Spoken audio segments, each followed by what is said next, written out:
What's up, guys? This is Will of Will H Tech Review, back with another video, and I'm doing a follow-up video on the Google Pixel 4 XL. So I've had this device maybe 2 weeks or a little bit longer than 2 weeks. It depends on when I put this video out, and I just want to talk about my experience with this device since having it. This has to be possibly one of the best phones that I've ever had. I'm going to come out and say that. Out of all the phones that I've had, Samsungs, Blackberries, Apples, ZTEs, HTCs, all of the phones that I've had, this is possibly the best phone that I've ever had. So my first Pixel was the Pixel 3a, and I had that phone last year. That was my very first Pixel, and I fell in love with it. But after using it as a daily driver for a little while, the display was just too small. I think it was 5.6, 5.7 inch. And as a daily driver, it just became too small. So I ended up selling it, and I wanted to pick up the Pixel 3a XL to replace it, but I never did get around to it. So it went a long time before I bought a smartphone, and I was in the market to buy another phone, and I was going to buy the Samsung Galaxy Flip. Well, I went to bed that night thinking I could wake up the next morning and buy that device, but it was sold out. So after watching some of my favorite YouTubers talk about the Pixel 4 and Pixel 4 XL, I decided to pick up another Pixel, and that's how I get to this point. And just want to talk about my experience. Now, this is not going to be a spec-heavy video. This is just going to be talk about my experience with this device after having it for about 2 weeks. So, or a little bit longer. So here's the device. I picked up the clearly white one. And when I'm using this, most of the time, it's in this Rinky case right here. This is the Rinky Fusion X case, the camo, as you can see. So that's a dope combination. It's very protective, got some deep, nice beefed up corners, keeps your camera recessed in there, and I slapped me a screen protector on there, and that's how I've been rocking out with this device since. So, but when I'm not out and about, I got my case off, and I'm rocking that clearly white because I think this device is a good looking device, and to me. Some people think it's ugly, but the little G logo there and the camera on the black camera with this black and white panda look is awesome to me. I like how they did this black all the way around it with the little power button that's accent with the orange. This is dope to me, man.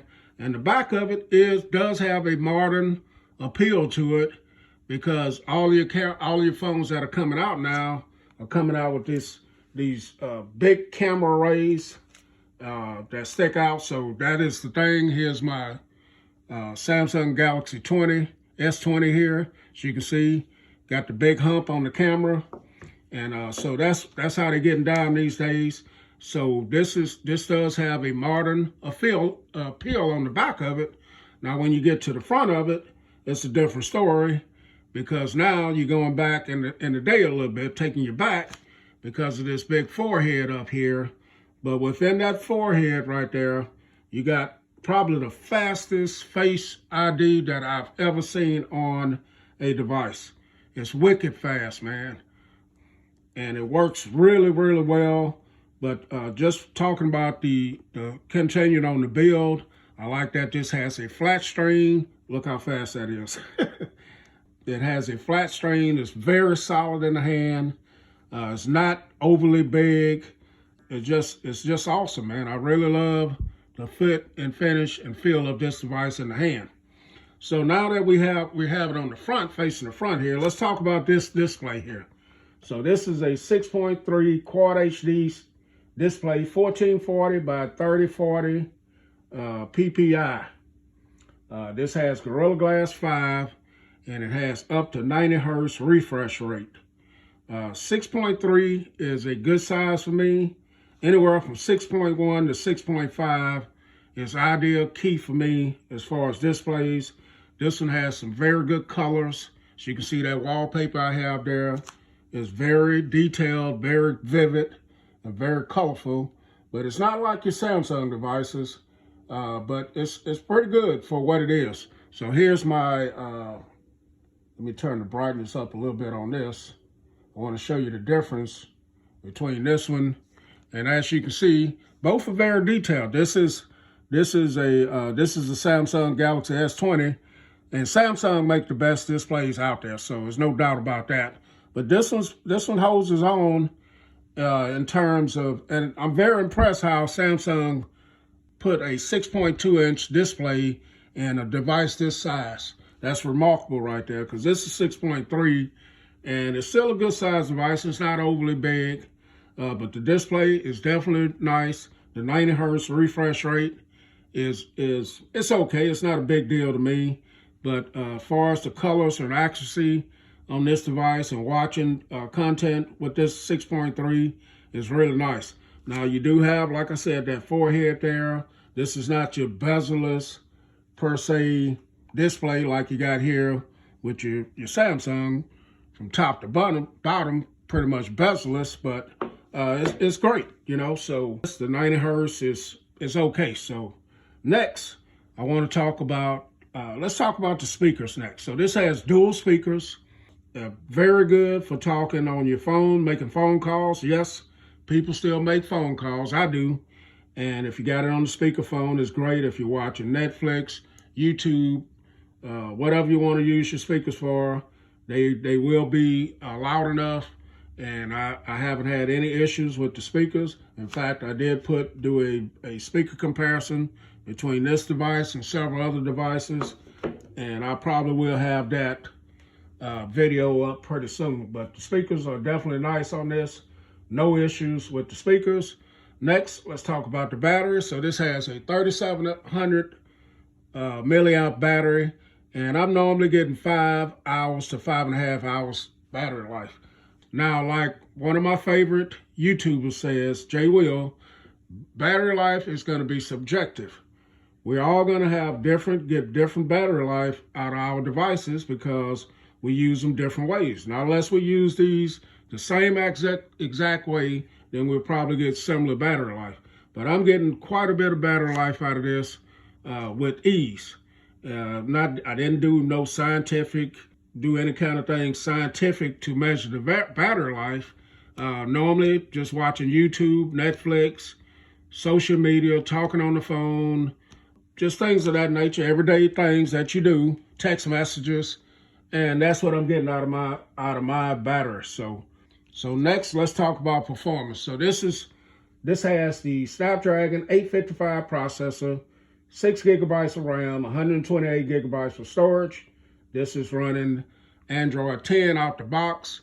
This will always get your updates timely because this is a stock Android Google Pixel phone, so you don't have to worry about that. But this thing is quick, snappy, apps open up fast.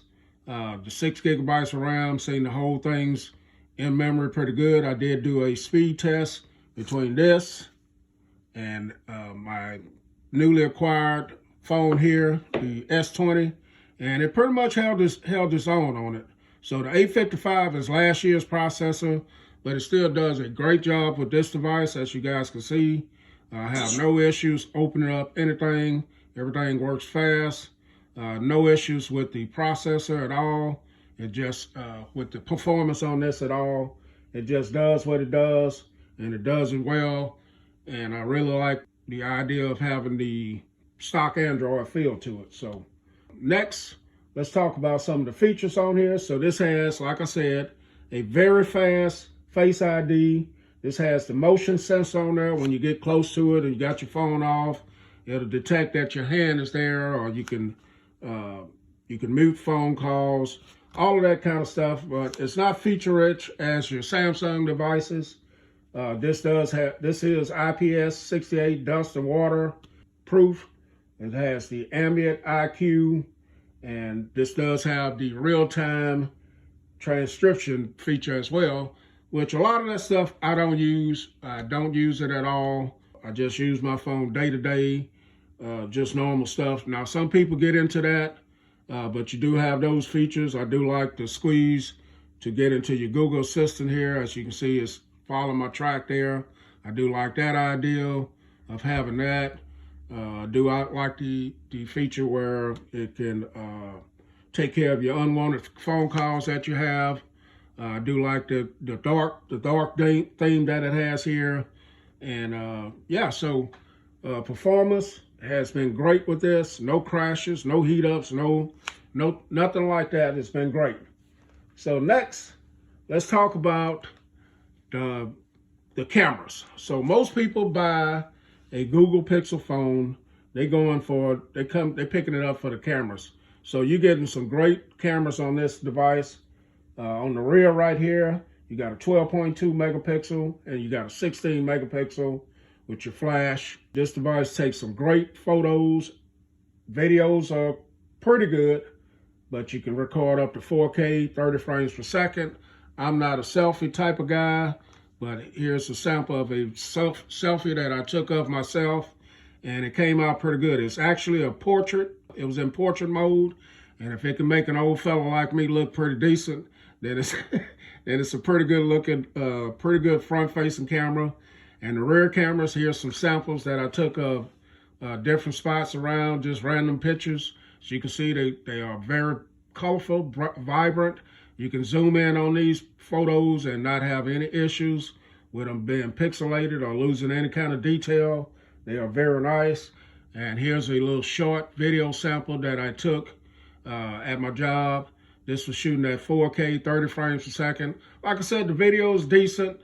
It's not the best that you can get on a display, on a cell phone. Apple beats it out, and probably Samsung and some other ones. But the video quality is decent. So that is the cameras on this deal, on this dude. And next, let's talk about the pricing. So right now, if you can pick this dude up for a discounted price, I would say pick it up, because it's a very nice phone. I have thoroughly enjoyed using it. I found a deal on Swapper for mine, under $700 in the $650 to $700 range. I got the 128. It was unlocked and unopened, brand new. So if you can find that price on it, I think it's a great deal. If not, you can wait till the next one comes out and try it out. But this has been a really beautiful and pleasant experience for me using the Google Pixel 4 XL. Like I said, this is probably the best device that I've used to this date. And I've used a bunch of devices, and I do really enjoy this, the size, just the look, the feel of it and everything. So that's my look at it after having it for a couple of weeks, guys. Will H Tech Review. I'm out.